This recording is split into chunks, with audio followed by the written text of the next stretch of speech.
Morning, it's me. How are you?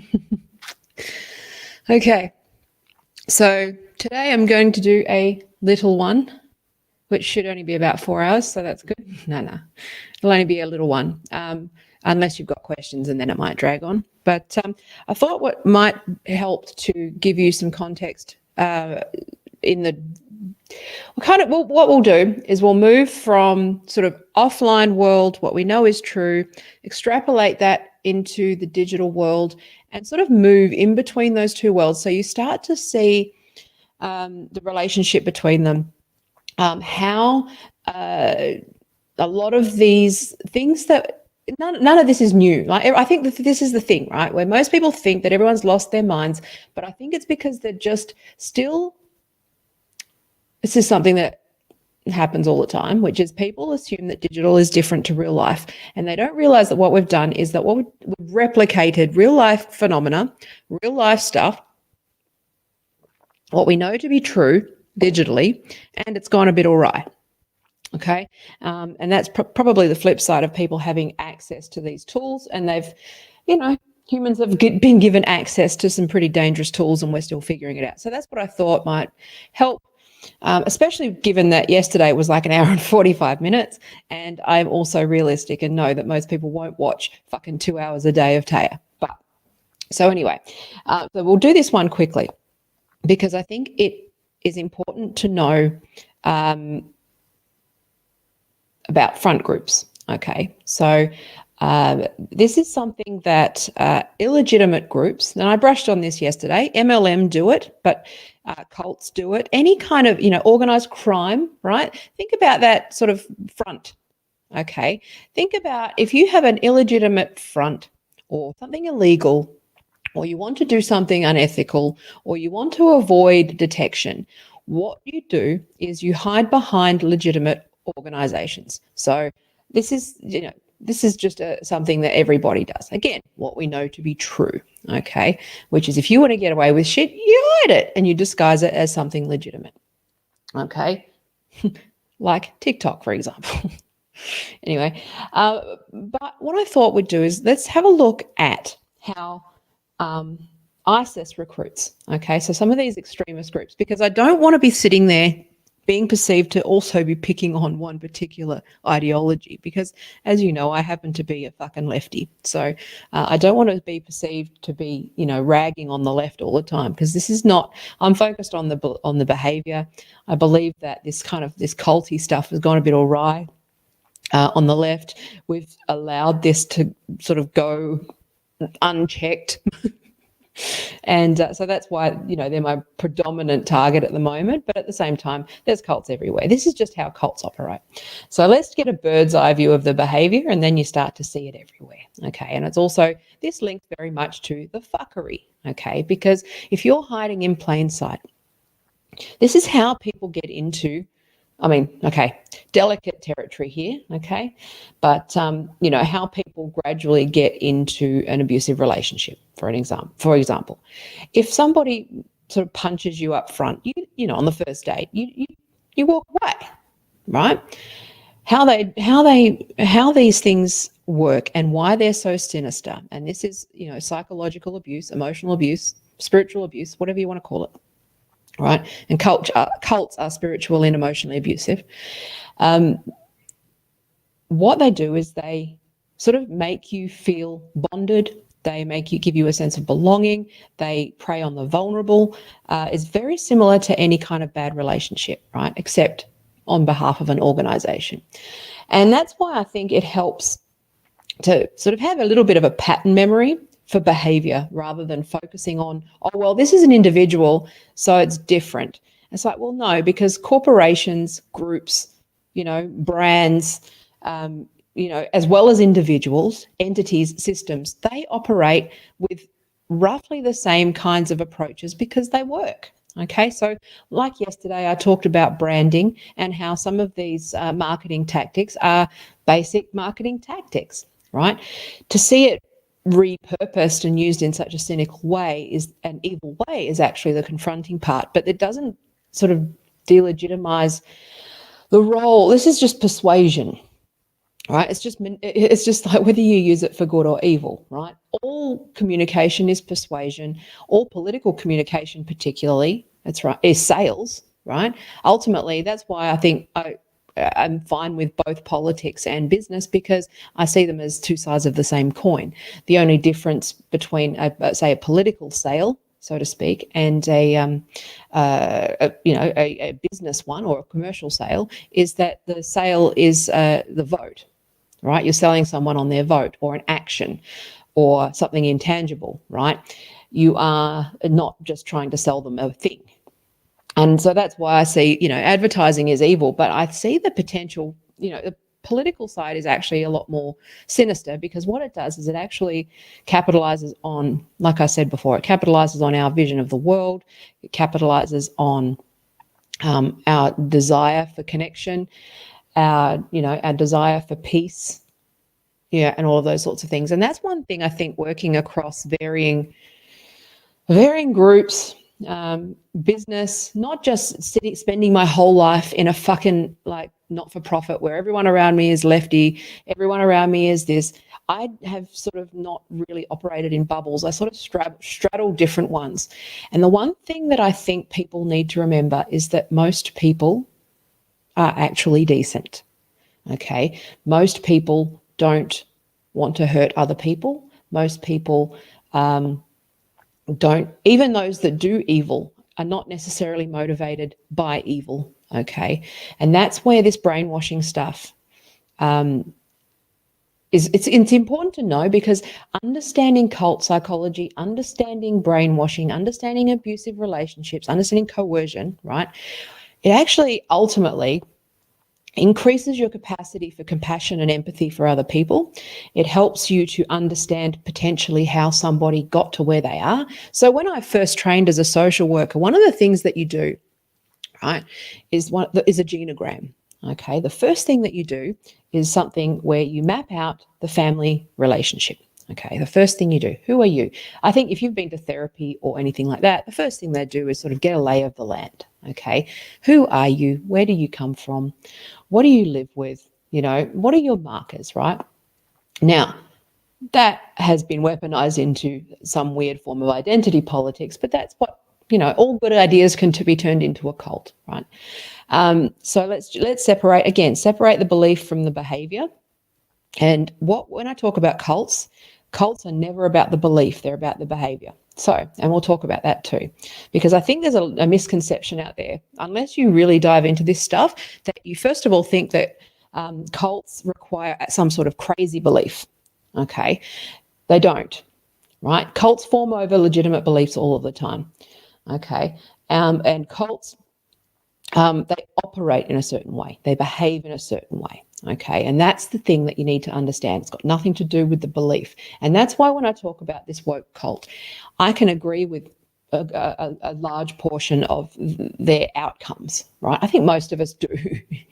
We just don't, I just object to their behavior. And I talked about this yesterday when I talked about marketing, which is that I can agree with the outcome, maybe, of getting, not a fan of certain candidates, and not, but I can agree with the outcome, but still criticize the way that you got there. Now, this is a big philosophical war that's been going since the fucking, beginning of time. So we're not going to get into deontological versus consequentialist fucking arguments. That's for another channel. That's for people who like fucking using words like that. Okay, I'm just going to say that I don't believe that the ends justify the means. And so focusing on behavior and focusing on and running that through your own values and your own filter, like we did yesterday. I talked about this in regard to marketing, where I believe personally that messing with people's heads, even if it's for a good cause, is unethical. Okay, you don't have to agree with that. We can have that discussion. I just don't. I think that's a line that I personally don't like to cross. So that was a side point, but I just wanted to get you to the point where you understand I'm very clear on what I mean when I say cult. Okay, cults don't have to have a crazy religious aspect to them, right? They don't have to have a crazy belief. They don't have to have even a denial of reality, okay? And that's a misconception. Another misconception about cults is that they don't necessarily have to have a single leader, okay? They can have a series of leaders. And what we're looking at right now is this is where this one seems to trip a lot of people up. I think the actual fundamental understanding of what a cult is, right, is wrong. Because again, cults behave in a certain way. They can have decentralized leadership as long as they've got a common purpose. And this is where this Snowflake model kicks in, okay? Because you can see how something like network marketing, multi-level marketing, or the Snowflake model, or anything like that revolves around building leadership, okay? Or empowering people to build tribes, inherently, by design, can build cults as well. Okay, so it doesn't have to be one leader.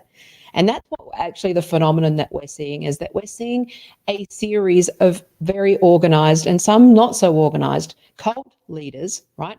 Charismatic, mad tweeters, with their hot takes, forming cults. I would argue that you guys might turn into a cult. Fandoms, they're cults, right? They're built around things. But you do have each community has its own set of archetypes and roles. And for a functioning community, much like a functioning society or a functioning family or anything like that, you have your set roles and your archetypes, and they are known to work. And it's the same thing with cults. Okay, so think about leadership differently. Think about leadership as maybe an idea or a cult of personality. Okay, so one could argue that Twitter is a fucking cult factory. Okay, you literally have charismatic leaders, journalists, celebrities, people that love attention and generally tend to fall pretty fucking far on the narcissist scale, right? On the sort of those Machiavellian like aspects, right? And also they build bubbles and followers, the ability to block people who disagree, and they, just by design, they're built that way, right?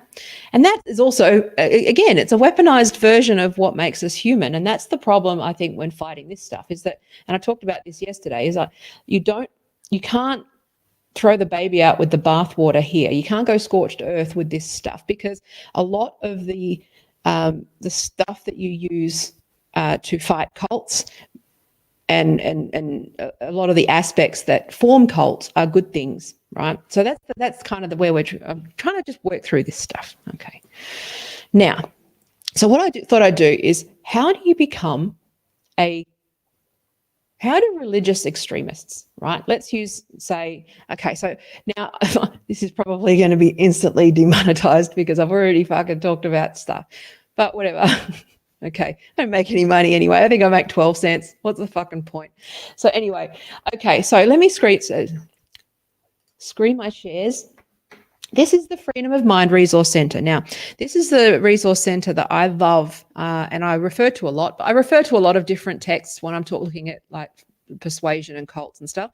But Stephen Hassan's book, Combating Cult Mind Control, I've mentioned it before. It's a very good primer on this stuff. He got sucked into the unification movement now, and so he has made it his life's mission to defeat these cults, right? So he's really good, and he's one of those people that says, don't focus on the belief, focus on the behavior. Okay, so MLMs, those life coaching things, in business, affiliate marketing, celebrity cults, fucking all these things. They're all a bit culty, right? And again, just remember that there's degrees of cults, and some are, and what Stephen, actually, sorry, circle back. So how Stephen defines this is that, it's the behavior, right? Some things are a bit culty, but at the same time, he focuses on the idea of a destructive cult. And that has there's like an abusive, like it engages in emotional abuse, alienation from the family, those sorts of things, right? Now, it's very similar. Now, he also talks about how religious extremists recruit, and that's what we'll get to with something like violent extremists, okay? So the Freedom of Mind Resource Centre is the website with resources based around his IP and his book. I'd love to interview him, actually, because, he's a really interesting guy. But so I'm going to have to skip some words so that this doesn't get taken down because obviously I can't start talking about certain things, but that's just how it is. So let me just zoom in a bit. Okay, so violent extremism is a form of undue influence, right? So terrorists and hate groups use deception, manipulation, isolation from friends and family, and love bombing. I talked about that yesterday, to recruit. They encourage absolutist black and white thinking. In addition to the practices listed in the BITE model, which I'll go into in depth another time, they use threats of harm to members and their families to keep them obedient and loyal. Groups like those guys may even confiscate passports and other documents required to move about freely. Sorry, I got a gravelly voice today too, if it sounds bad. In the United States, neo-Nazi and white power groups, I'm fucked now. I didn't mean it. Commit more acts of terrorism than, extremist Islamist groups. So, according to the FBI's Countering Violent Extremism program, violent extremism is encouraging, conditioning, justifying, or supporting the commission of a violent act to achieve political, ideology, religious, social, or economic goals. Okay, so I'm not going to read the whole fucking thing because there's plenty of opportunities to do more videos on this stuff, right? But what's missing from many approaches to fighting this stuff is a fundamental understanding of undue influence, okay? And that's the aspect of cults that we're going to focus on. But I know that I'm talking about front groups, but there's a reason for this, right?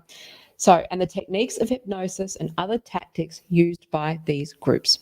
Because what we were talking about yesterday was what you saw in that digital playbook, excuse me, was the front of that, okay, which was recruiting. They're not unlike that. They're not different, right? So this is something, so people can be situationally vulnerable, right, and deceptively recruited and indoctrinated into the groups, just like any other cult, right? It is notable that much of this recruitment is now taking place over the internet with recruitment videos, social media posts, and chatting instead of in person, okay? So this is the part that I want to talk about, all right? Cults often have front groups. Hang on, Cults often have front groups which they use to recruit people who have negative feelings about the main organization, okay? Similarly, groups that engage in violent extremism use front groups to locate individuals who might be persuaded to join their cause. They target people who like certain posts on social media, build up rapport, then invite them to chat in encrypted message boards and private chat programs. These posts that are liked are designed to appear innocuous or sympathetic.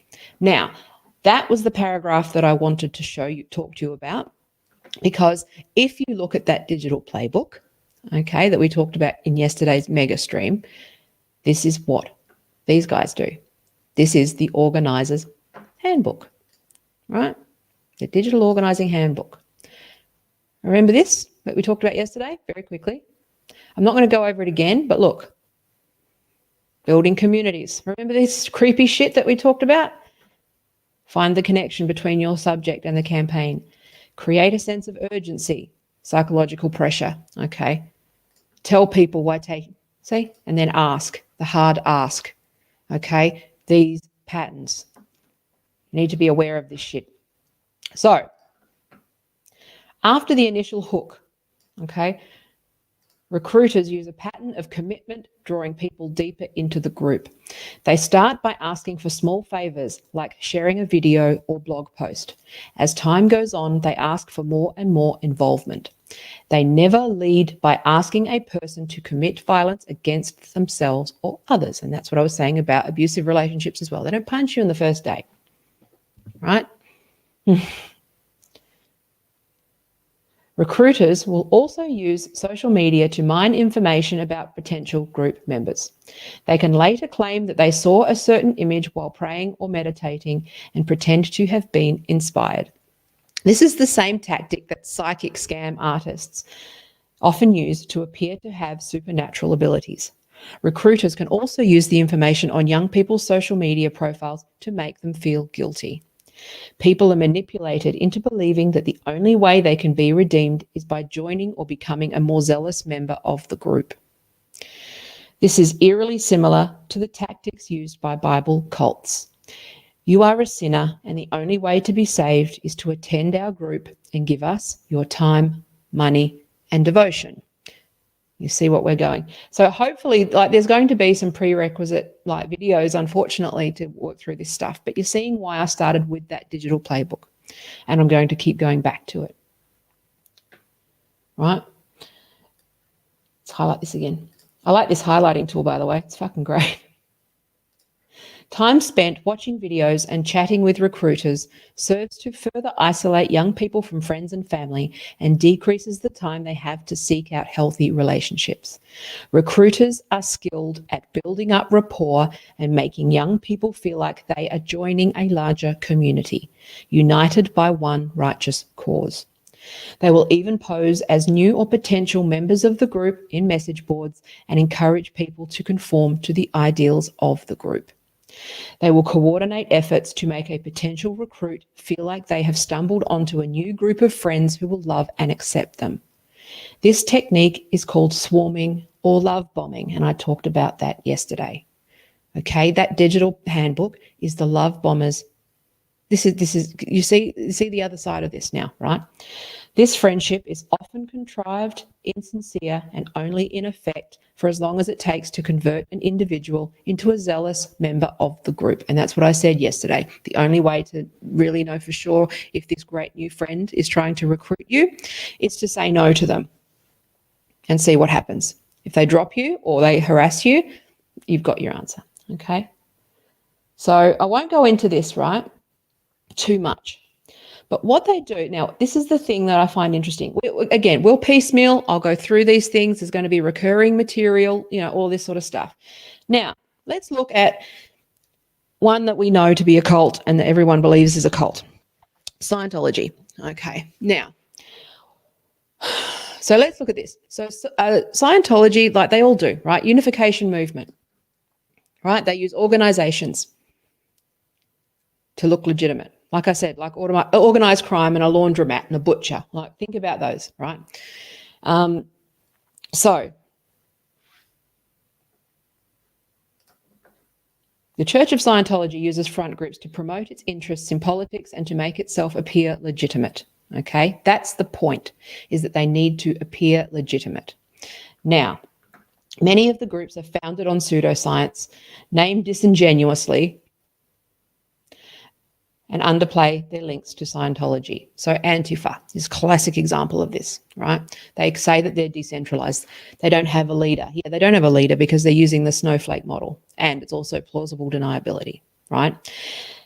They name themselves anti-racist, right? BLM, all of these other organizations, right? These clusters of things. But if you go to their about pages or you go to some of their propaganda pages, they're all supporting each other and encouraging supporters of their organizations to support financially, like all of those things. I don't know if you remember with the Black Lives Matter movement, when that sort of really peaked and everybody was sharing that list of organizations to donate to, right? The pre-approved organizations, and you saw like Unicorn Riot and fucking all these like weird ass not-for-profits that are formed, right? That's what they've done. They've named these things, right? But they're all linked to the same organization, okay? Which is, this is the part where there's speculation and it starts to sound a bit fucking crazy. But I'm saying to just observe the behavior and come to your own conclusions. I'm not at the conclusions point yet. I don't know who the fuck's doing this. So anyway, I can't help but wonder if it is a rebrand, because Scientology went quiet. They just went quiet like 15 years ago. And I can't help but wonder if they've pivoted and rebranded quietly, because that's what Amway do. I said this yesterday. Amway rebrand and say, oh no, we're not Amway, we're this new brand, but it's basically the same thing. I can't help but wonder if this woke shit, because it's gripped the minds of celebrities in such a major way. I can't help but wonder if this is a fucking Scientology 2.0 iteration where they've learned from their mistakes and fucking put it on steroids. I do wonder, because the overlaps are pretty fucking crazy. So anyway, That's, I don't like to ascribe to conspiracy. It's just, again, it's what I know to be true, which is that they pivot when they get caught, or when it becomes unpalatable, they rebrand. And I go, wonder what they're up to at the moment. I can't help but wonder. It doesn't mean that other cults can't form. It's just that this one got so much power so quickly. And this is irrespective from all of the politics and the theory side of things in academia. I just think that there's something here in this. Anyway, fucking stop talking shit. So, but basically what they've done is, look, they've got front groups. So they, education groups, Bigot Watch made me laugh, the name of that. But they also do things like, these action groups, right? National Tax Reform Public Interest Group in the United States, right? Citizens Commission on Human Rights. So they name things. Concerned Businessmen's Association of America. That made me laugh because it made me think of the what was it? The Organization of Concerned Scientists that I talked about like last week.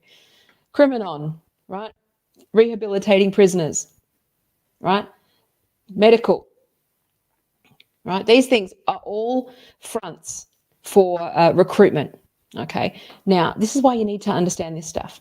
So what these things do, if you look at the nature of them, right? They're in education, right? Because youth are vulnerable to this stuff. They are for people who need rehabilitation. So Narcanon is the most famous, Narcotics Anonymous is the most famous Scientology recruitment front, right? But drug addicts, right? Alcohol, right? Narcanon, right? Controversy, change it to Narcodex. See how they change things, right? National Association for Rights Protection and Advocacy. This was really interesting. The New Cult Awareness Network. So what this is, and this is where I sit there and I go, oh, this is how this operates the same way, and this is that whole trans movement thing, right? It's why I sit there and I go, this is this Darvo stuff. Because what happened was there was a cult awareness network, and they went, I can't remember when that was. I think they were like around from like the 70s, I think. Sorry, I have to remember. The Cult Awareness Network.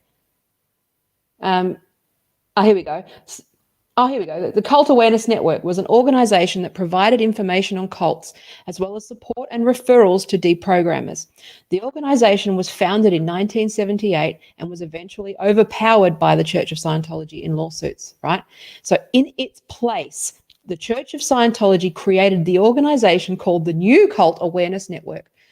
So this whole Orwellian stuff, people start talking about all this, how it's all Orwellian, and it's true. They're just hiding in plain sight, right? So that's a really good example of how they'll just like either attach themselves to an existing organization like the TQI plus have done with the rainbow, or Black Lives Matter, which it's nothing to do with this stuff, right? Nothing to do with that. It's just a fucking whatever. Like all of these like series of fronts where they have the name, it's like anti-racist. It's not. It's actually racism. It's white supremacy, right?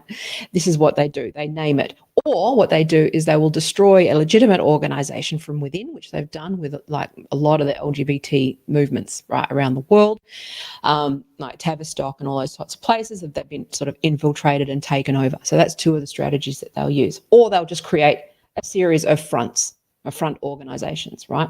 But look at this. So it's usually around schools, education, and also some political action groups, and religious freedom watch and those sorts of things, right? Where they sort of, because the churches, they're just kind of for obvious reasons.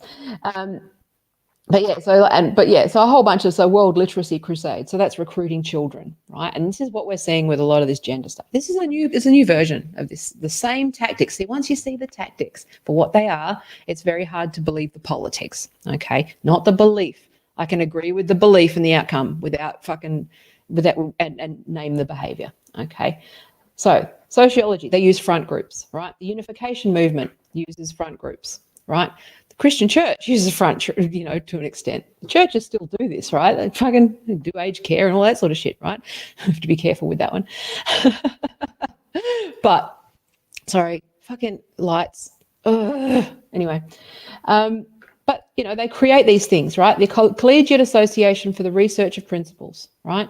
Family Peace Association, Universal Peace Federation, Women's Federation for World Peace, all of these not-for-profits, right? They're all like destructive cults, and they make them appear legitimate and also organized so that they can appear, so that they can lobby and appear to be representative and actually like dictate policy. This is like 101. This is like entryism fucking fuckery, right? This is cult entryism 101. And this is why everyone, when they say it's a cult, they're not being pejorative. They're actually describing something legitimate and accurate. Okay. Now, but they also buy up media. So I think it was the Washington Post or the Washington Times. I get the two confused. That was originally owned by, hang on, where are we?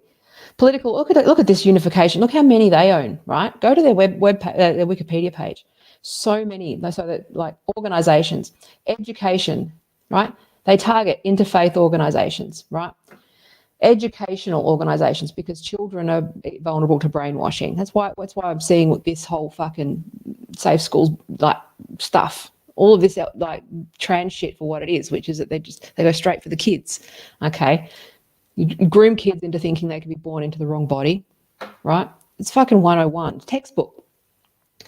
So School of Theology, the New World Encyclopedia.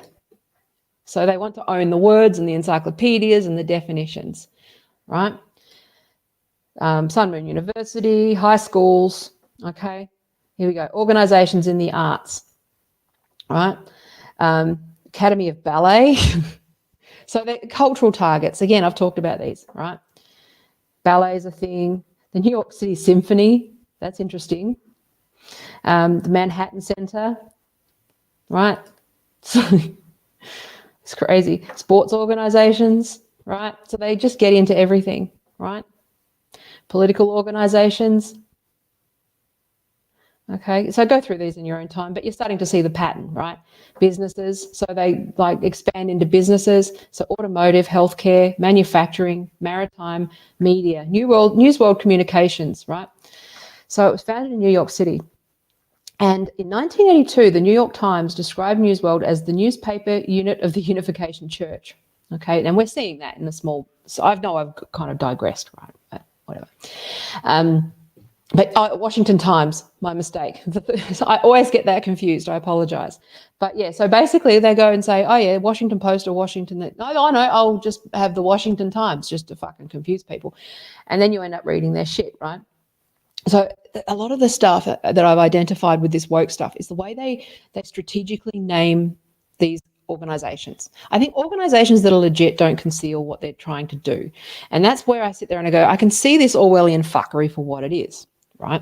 So anyway, so United Nations, all these things like lobby groups. This is fucking seriously like, it's crazy, right? But these are all fronts for the unification movement, right? The Moonies, destructive cult. Okay. But they fund in all these things, right? Crazy. So anyway, I'm not going to make accusations because I don't want to get sued. I've already fucking covered 2 cults that are litigious and ISIS. So I don't think I'm going to do much more than that. But okay, so Jennifer's here. So she said there's a lot of crazy rehabilitation groups, lots, because it's an area with vulnerable people. Precisely. It's why they go after the schools. It's why these anti-bullying programs. It's why it is so critical that you read what's in safe schools, and why mermaids and Tavistock and all those, because they're filled with potential fucking with it. This is cult shit that is marketing. Like, okay, let's talk about the gender thing just for a minute. Okay, they are using these tactics to market to children. Okay, like it's got nothing to do with the trans people. This is a marketing campaign. It's a cult marketing campaign that radicalizes children. Okay, it is into like a lifetime custom. It's evil shit. Okay, it's absolutely evil. So anyway, so Jennifer also said that, there's a podcast about culty things called Indoctrination that just had an episode about University Bible Fellowship, and that's what I find really fascinating at the moment, which is that all of the cult experts are so focused on the Christians and Trump, they don't see the cult that's forming on the side. There's a blind spot, right? They don't see the blind spot on the left, which is that this fucking woke cult is dangerous. Okay. And it's not the left, it's big pharma and fucking, it's a it's psychotic. Okay. They are like, oh my God. Anyway, I don't have words. So DJ Isolated said part of how they infiltrate the 12-step programs is by 13-stepping. Yes, dating and hooking up among addicts. Yeah. Well, also, like one of the elements with cults, and I'll go into this in more detail. I don't want this to be a long thing. It's like 30 minutes already. I planned on it only being half an hour. Was that they like to control who you date, who you sleep with, who you associate with. They dominate your time and your world, right? So let's go back to the digital playbook. So that's how people are radicalized, right? So this is basically a radicalization handbook. Okay? So, right, organize, be an active member, build those relationships, infiltrate those that already exist, right?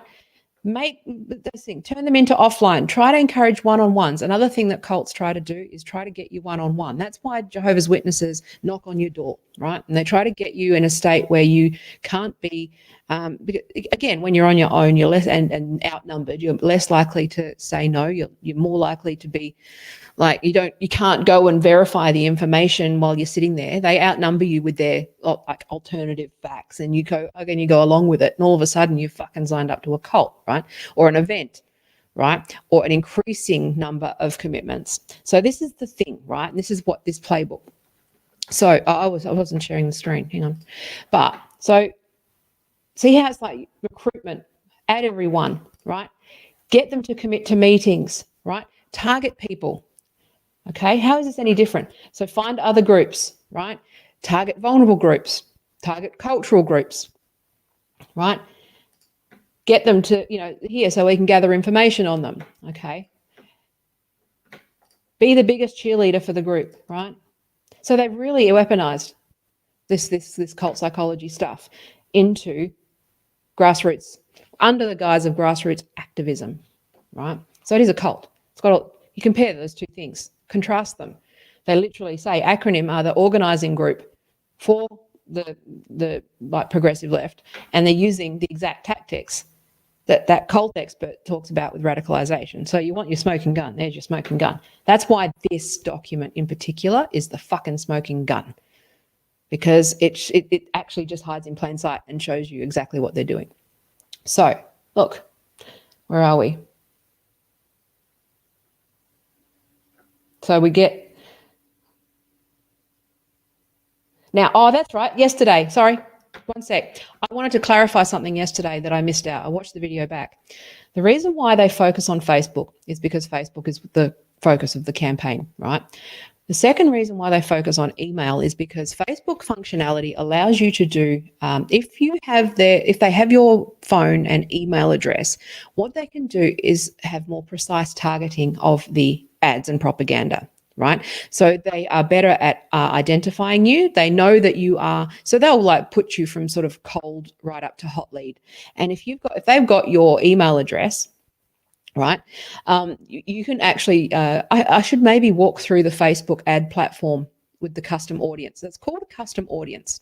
And what you can do is plug their email addresses in to this ad, the ad platform, right?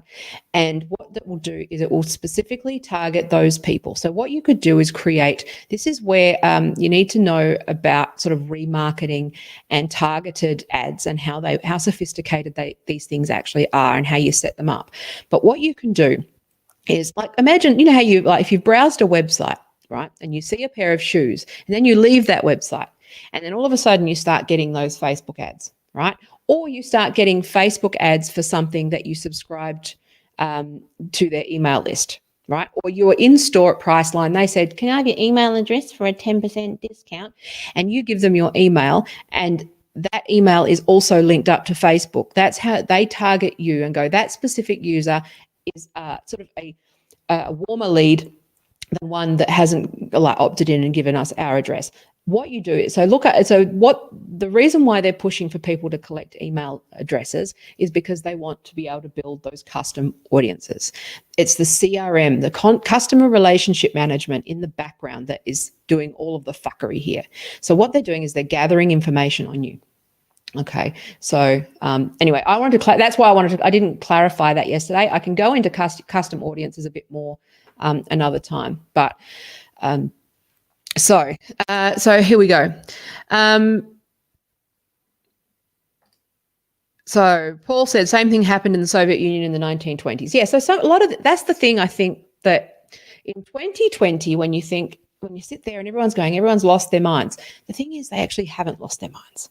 What's happened is that a series of techniques are being used on us at once by different people, and we're confused because we don't know what's true anymore. Okay, so that's why when you actually focus on the tactics and focus on the behavior, and you focus on building the muscle and the resistance and the boundaries, that's where it becomes easier. You know, like people who have a pattern of attracting abusive relationships.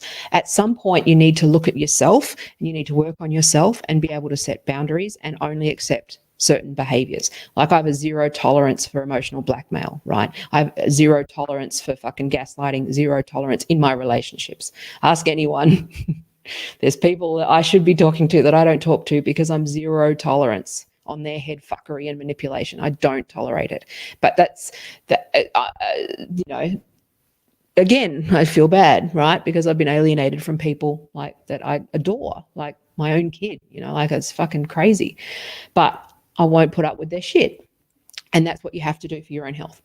But it's kind of like a perfect, when we say they, this is the leap, okay? The answer is that this is a playbook that everyone is using, okay? Everybody, okay? This is a handbook it's basically like, okay, this is how this works, okay? Now, anybody who is like, they're trying to radicalize, whether you are Coca-Cola, fucking, like a local marketer who just sells fucking candles, a local MLM fuck who just wants to sell their stupid oils and shit to all of their friends, or right up to the Chinese government, the US government, the military, fucking everybody, right? The media, everybody is trying to fuck with your head.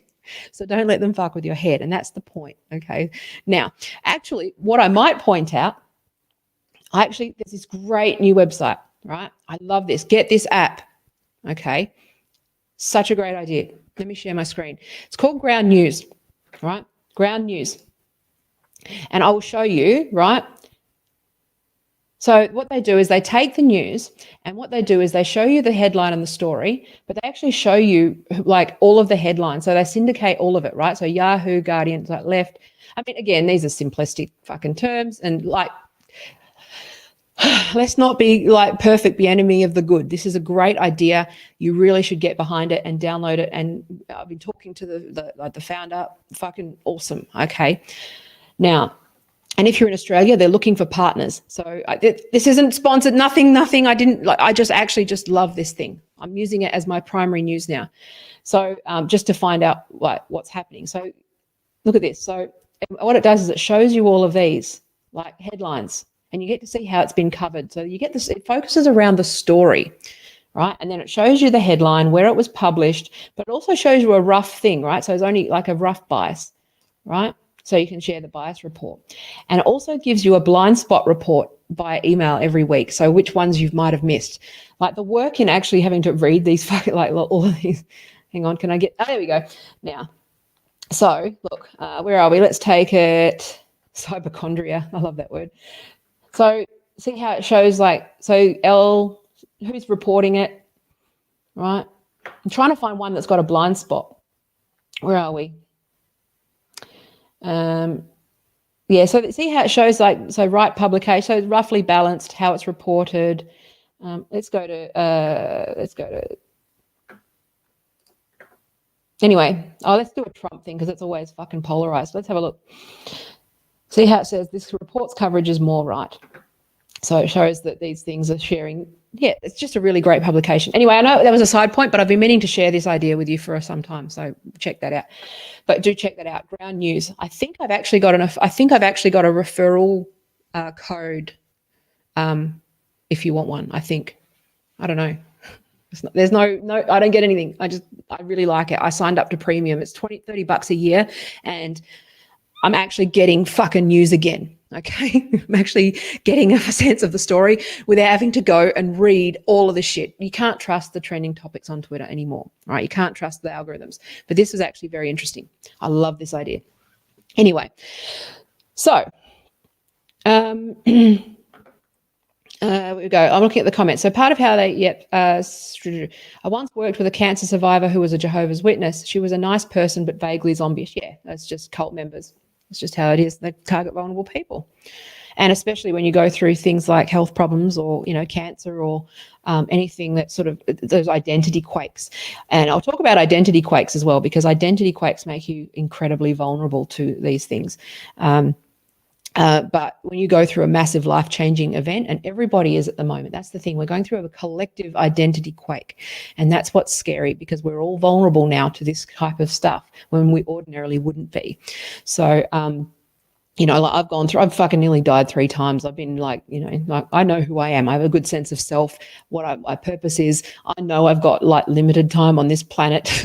Okay. I know my own mortality, and I like to make it count. But a lot of people haven't had that opportunity yet, so I'm sort of different. I don't give a fuck. But yeah, so that is picture perfect entryism. Yeah. I've talked about entryism before. There's a video that I did. Again, I'm going to start just covering this and refining as I go, focusing on various things, depending on who's here. And also, please ask me to talk about stuff, because not on stream. It's harder on stream because I can't sometimes I can't remember certain things. But if you want me to deep dive, one thing I should do probably is show you custom audiences on Facebook and how that works, so you can target people. So how retargeting works, how targeted political campaigns work. Okay, because I think that a lot of people don't even realize that that's happening. I think they think that you're just, or even in AdWords, when you purchase AdWords and the granular level that you can target people, right? I don't think people are quite aware that that's the thing. Even in business, because most people aren't very good at it. Most people aren't good at this stuff. I am good at it, but I choose not to do it because I don't believe in targeting. I won't put those pixels or spy shit on websites anymore, right? So, but yeah, so one thing that I'd like to do is start just making you aware of the fuckery, because the only answer, right, if you have it, I said this before, if you have a habit, and this is probably what I brushed on this yesterday, which is that because I tend to be gullible and vulnerable, and I know that about myself, I've built these things to understand when I'm being fucked with, right? I'm drawn to danger. I'm a fucking screamer pillar. Sexually attracted to fire and badness and destruction, and I'm self-destructive, and I have all those impulses, and I'm also gullible. So through my life, I've had to build that muscle. And so that's going to be the thing that we need to do with the internet and information, which is to build those muscles. Like we used to do this with advertising. There's a reason why we don't advertise, it's illegal to advertise to children, right? And somehow through safe schools and anti-bullying programs, they've managed to put this cult fuckery. They always find a way, right? Money always wins. Capitalism always wins, to quote Bridget Fetisi, right? But they'll always find a way. So that's why I sit there and I go, well, at least if the woke cult pivots, or Scientology, or it's fucking Christians, or it's Amway, or it's fucking, your friends stick on nails business or candles or anything. You can spot it no matter what and just stay the fuck away from it, okay? And just say, no, I only deal with legitimate businesses that don't fuck with my head. And it's the same thing with political candidates, because once you start to see a political candidate engaging in this stuff, because it used to be a thing where it used to be not so much in America, but in Australia, sort of negative campaign political advertising often backfired, right? Because what it did, was that it was considered ick. You know, it's not cool. There's no sense of, it wasn't a fair go, right? Being negative, going below the belt, it was sort of a faux pas, right? And taboo was the word I was trying to think of. So I think that what we need to do is maybe just, again, if you focus on yourself and your friends and educating your friends about these tactics, eventually that you become aware of them. Like in business, I hate these thirsty fucks and life coach fucks and NLP people.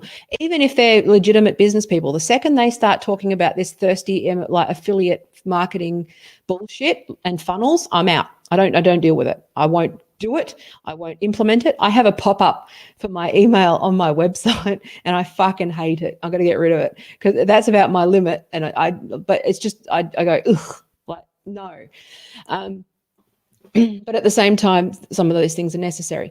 But I think what we need to do is make it unpalatable for these tactics to be used. So just make a commitment to not vote for, and make it clear that you will not vote for any candidate who uses this handbook, for example. So that's how you fight it, right? Make a stand and say, I'm not going to get, you won't get my vote or my business if you recruit me in this way. And I do that. I actually do that with businesses. Any business that tries to hard sell me, I don't go. I won't. I don't care if I want their product, right? I won't. So, and that's just a thing that we need to do as well. Jennifer, you said you don't use Facebook, but it is actually happening everywhere. They're just using Facebook. So think about like Twitter, YouTube. If you're seeing ads on this, then you're getting targeted ads. It's the same principles. Now, so MLMs are telling their reps to use FOMO now. They're not hiding their tactics anymore. No, they're not. Because what the thing is they've actually just become so, and that's what I'm saying about this, not necessarily being a conspiracy, but what it is it's just become the standard that no one turns around. Like in business, I turn around this digital agency, right? I turned around and I went, why is nobody saying this is unethical? It used to be. What the fuck happened? It's just become the standard. It's the race to the bottom, right? The second everyone starts doing this dirty, like this is what's happened with American politics, is that negative campaigning and negative strategies and spending hundreds of millions of dollars in order to get elected, it just has become acceptable rather than weird and awful and gross. Like when I did my politics degree, we looked at America and went, well, that's fucking corrupt and open to corruption. Now they're sitting there arguing about mail-in voting and I'm going, well, that's going to be fucking ruined. America doesn't have a democracy. Like that's not going to work. You don't have a democracy. Like just not. You may not have a dictator, but your dictator is money. Okay, it's the same fucking thing. The end result is the same. Okay, which is that it is still an, or it's still run by autocrats. They're just business people. Like it's fucking. When was that not established as like? America thinks they got a democracy. That's really cute. I love that. Oh gosh. Anyway.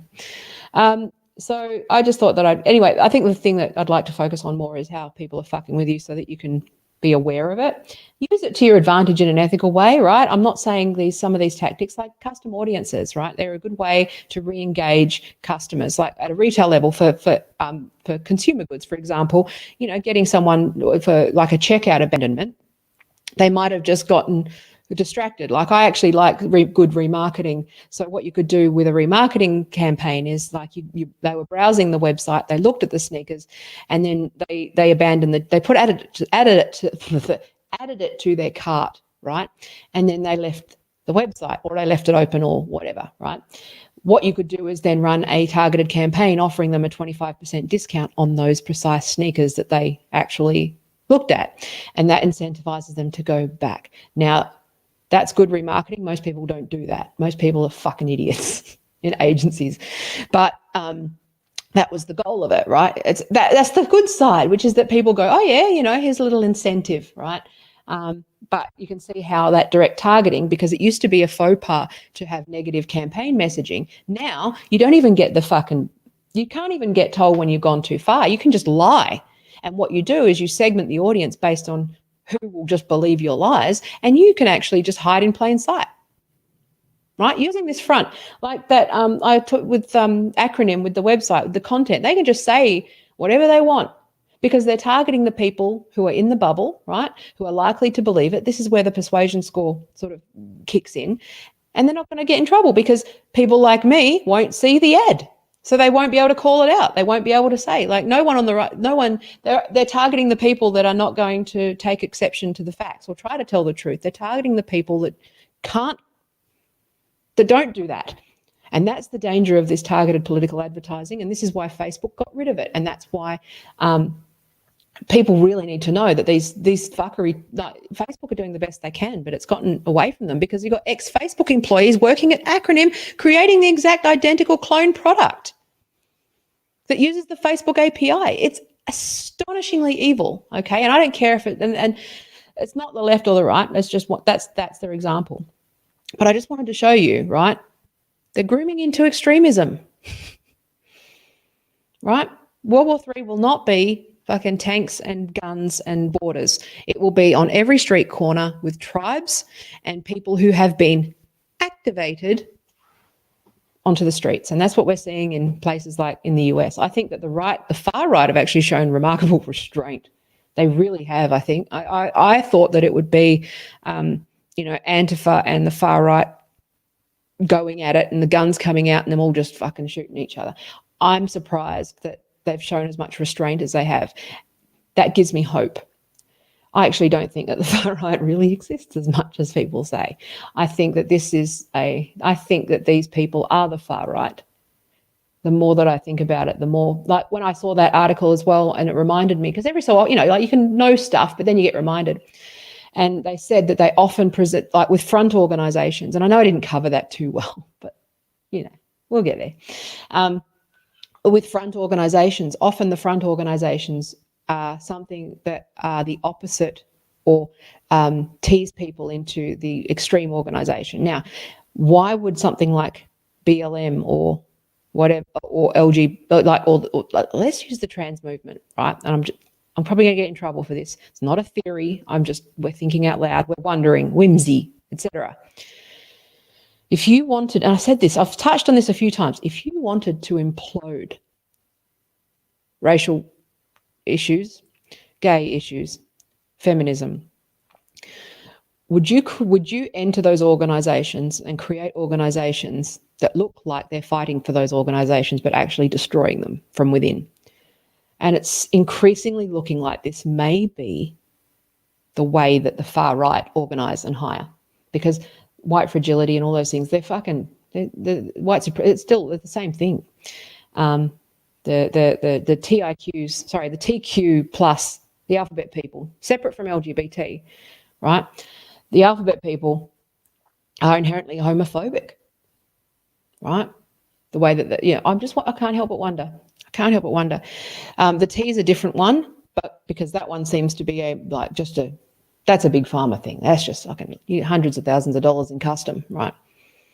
You've got a bunch of shared interests there that benefit, right? This isn't the left that I know. It feels like more and more that the techniques that are being used, and yes, I mean, obviously you got the CCP doing some fuckery, right? That's obvious.